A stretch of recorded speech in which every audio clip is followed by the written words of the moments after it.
nous retrouvons pour un deuxième volet de ces Info Plus de fin de semaine. Gismi, alors là, sur l'UMP, ce qui va se passer bientôt à l'occasion des élections internes. Alors, d'abord concernant l'UMP et les élections qui se préparent, l'élection des délégués de circonscription, l'exemple de Saint-Denis, déjà d'une part, la bataille semble assez âpre. Jean-Jacques Morel, aujourd'hui, n'a pas, en tout cas, le soutien de Paris, en tout cas avec Jean Simonetti qui est actuellement à La Réunion et qui prend les contacts sur les terrains. On sait que Jean-Jacques aura du mal à conserver son mandat. Et aussi, quelque part, chacun avance son pion. D'un côté, il y a Didier Robert qui voudrait avancer Vincent Payette.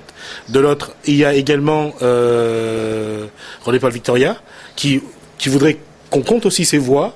Donc, qu'est-ce qui va passer sur Saint-Denis? Je crois qu'aujourd'hui, Pierrot, et vous qui êtes mieux infiltré dans ce milieu politique, l'union à l'UMP va être au forceps. Alors, au risque de vous étonner, j'apprends des informations grâce à vous, Gismi, parce que je ne suis pas aussi bien informé que vous sur ce qui se passe à l'UMP. C'est vrai que ça fait un moment que je suis pas retourné vers mes contacts, et donc je n'ai pas les derniers points. Ce que je sais, c'est que Jean Simonetti, puisqu'on l'a évoqué, est-ce que il ne va... Si vous voulez, pour moi, j'en étais resté il y a une semaine, 10 jours de cela, la situation qui était la suivante. Il ne comptait pas, il n'avait pas très envie de soutenir Jean-Jacques Morel, mais une chose était sûre, c'est qu'il ne soutiendrait pas Victoria.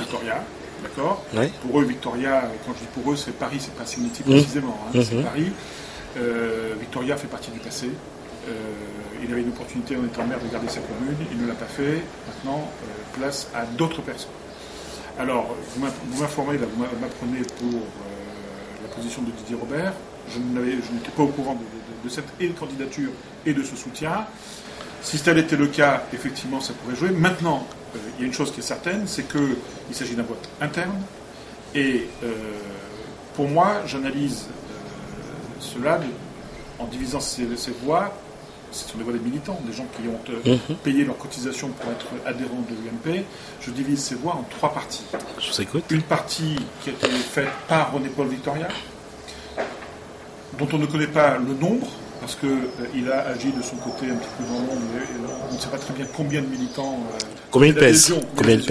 Ouais. Jean-Jacques Morel, qui a fait un gros travail sur le terrain, qui a ramené beaucoup d'adhésions, et m'annonçait donc la candidature Vincent Payette. Enfin, c'est pas sa candidature, mais disons qu'aujourd'hui, la région aimerait bien voir un des siens avancer un pion. Est-ce qu'il sera candidat? Moi non plus. Est-ce que Didier Robert le soutiendra? Je n'en sais rien.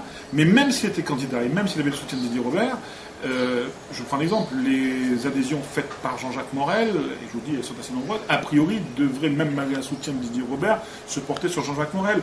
Mais l'adhésion de René-Paul Victoria devrait aller vers René-Paul Victoria. Donc, combien d'adhésions, lui, il a fait, je ne le sais pas. Mais au final, on n'est pas uniquement dans le soutien. Là, on est dans des gens qui ont pris une carte avec un candidat.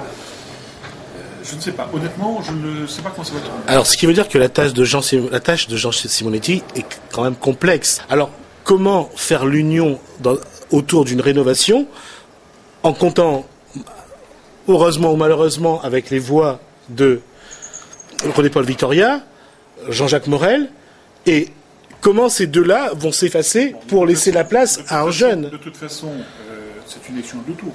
Oui. Donc au premier tour, on se compte, au deuxième tour, on élimine. Oui. Il y aura nécessairement un qui sera hors jeu au premier tour, et après ça dépendra, on verra dans quel sens, vers qui ira ce candidat qui sera hors jeu. Je vais vous poser la question. À votre avis, demain, il y a ça balance entre Didier Robert et Victoria. Que peut faire, ce n'est qu'une hypothèse, que peut faire Jean-Jacques Morel? Parce que je crois que c'est... S'il arrive en 3e position, très clairement, le connaissant, il ira vers le candidat de Didier Robert. D'accord. Parce que, je veux dire, l'inimitié avec René-Paul Victoria et tout ce qu'il a subi pendant l'époque où il était premier adjoint fait que je pense qu'il aura du mal à aller vers René-Paul Victoria. D'accord. Mais à l'inverse, si Jean-Jacques Morel, parce que je vous dis, il a fait beaucoup d'adhésions, arrivait en tête, vers qui irait René-Paul Victoria au deuxième tour? Et dans l'hypothèse où ce serait René-Paul Victoria et Morel qui seraient en tête du premier tour, vous voyez, donc je veux dire... Ce n'est pas aussi simple que c'est ce que je disais, c'est que la tâche de Jean Simonetti... On ne sait même pas s'il sera candidat. On ne sait même pas s'il sera candidat, et on ne sait pas non plus s'il y aura d'autres candidats. Voilà, oui, en plus. Non, mais la tâche de Jean Simonetti n'est pas simple, hein, je veux dire, c'est à dire que ça date. Jusqu'à présent, il s'en est quand même pas trop mal sorti. Il faut reconnaître cela à sa décharge. Maintenant, comment ça va faire pour s'en sortir? Comment ils vont faire? Parce qu'on ne parle que de Saint-Denis. Voilà. Justement, je vous propose de revenir dans le prochain sujet sur ce que vous avez écrit, la rencontre de Jean-Paul Virapoulet et de son camp au VVF. Alors, on peut y en dire deux mots, parce que je l'ai eu... Non, juste qu'on en parle après, parce que ça va être intéressant. Bon, on en parle dans un autre volet, alors, très bien. À tout à l'heure.